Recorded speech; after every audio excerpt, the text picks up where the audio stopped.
Alright guys, it's time to tear apart my C2 power steering pump off of my 1987 F-150. Now this is the same power steering pump that is used on all 150s through 350s for that 8th gen body style, and is not to be confused with the Saginaw power steering pumps from the E150s to the E350s, because some people will swap out the C2 for a Saginaw pump. But with that out of the way, let's get to it. Before we even begin disassembling this power steering pump, we need to remove the power steering bracket, and in order to do that, we must remove the power steering pulley. The tools that I'm going to be using to remove the power steering pump is the Maddox pulley remover and installer set.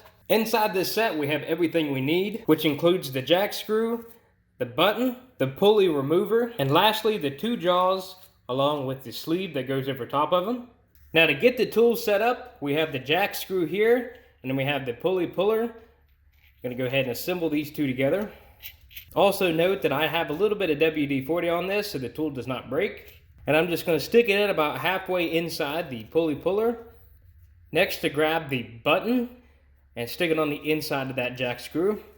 And with this tool assembled, what we can do is place it on top of the power steering pulley here, trying to get it centered as much as we can, and then grabbing the jaws. And what we want to do is grab the groove inside the pulley, along with grabbing the pulley puller with the jaws. And they are different sizes on this, so make sure you're using the right one. The pulley on mine is smaller than the OD that is on the puller. And I can't fit this on here for both of them, so I'm going to loosen up the jack screw just a little bit to bring it down. I can fit on both of them there. Now I can grab the other jaw and stick it on there in the same exact way. And with both of them in place, I can slide the sleeve over top of the assembly, like that, and then hand tighten the jack screw. Using a 1-inch size wrench on the puller and a 1/2-inch socket on the jack screw, we can tighten this down and pull the pulley off.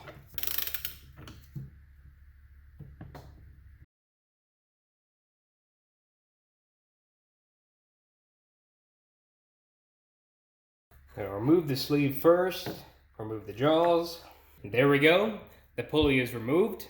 Now we just have the 3 bolts that are holding on the power steering pump.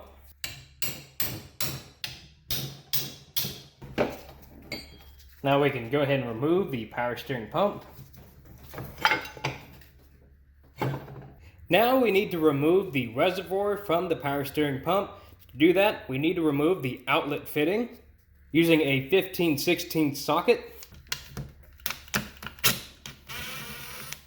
So here's the outlet fitting, and then on the inside here, we have the flow control valve, and then we have the spring. And with those removed, we can now remove the reservoir from the power steering pump. There we go, the reservoir is now removed. And while we're here, let's go ahead and remove the O-ring.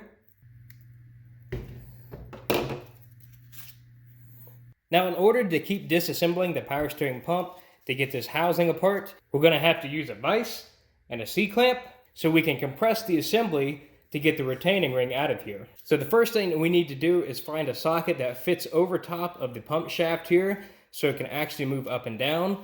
And then we'll use the C-clamp on the bottom side here to push. And lastly, what we need to do is make sure that we identify the hole here. We're going to use this hole to help push out the retaining ring to get it out. So I've got my 8-inch C-clamp sitting here in the vise already.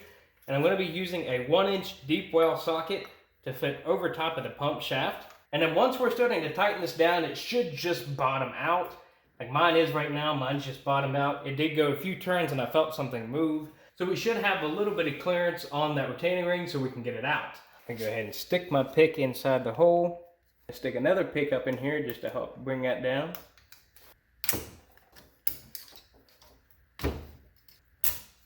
There we go. The retaining ring is out.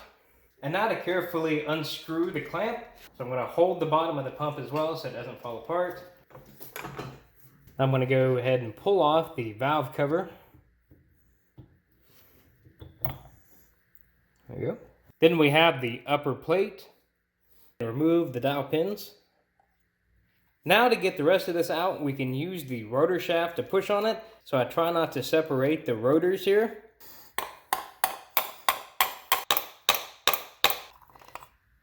What? There we go. Now we got the cam out of there along with the shaft. And don't be fooled by the video, because I actually knocked all of these out and had to place these back in using a hose clamp, and it was not fun. I recommend that at all costs, you make sure that this does not come apart. Next up on the inside of the housing, we have the lower plate. In order to get this out, the manual actually suggests you to slam this on the table to get this thing to unstick and to come out.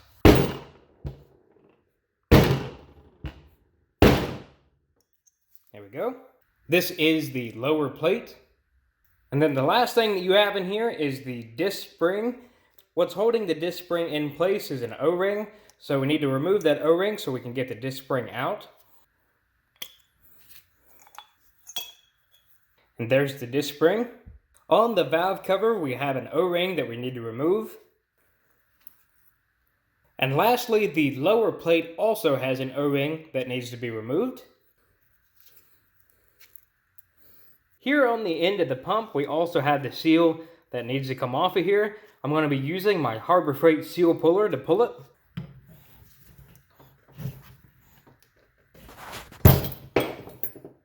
There we go. We got both of those seals out. We got the shaft seal and then the retainer. And that concludes the teardown of the C2 power steering pump. Next up, I'm going to be cleaning up all of these components and getting ready to assemble this all together. So if you have any questions, comments, or concerns, please leave them below. And as always, if you'd like more videos like this, please subscribe.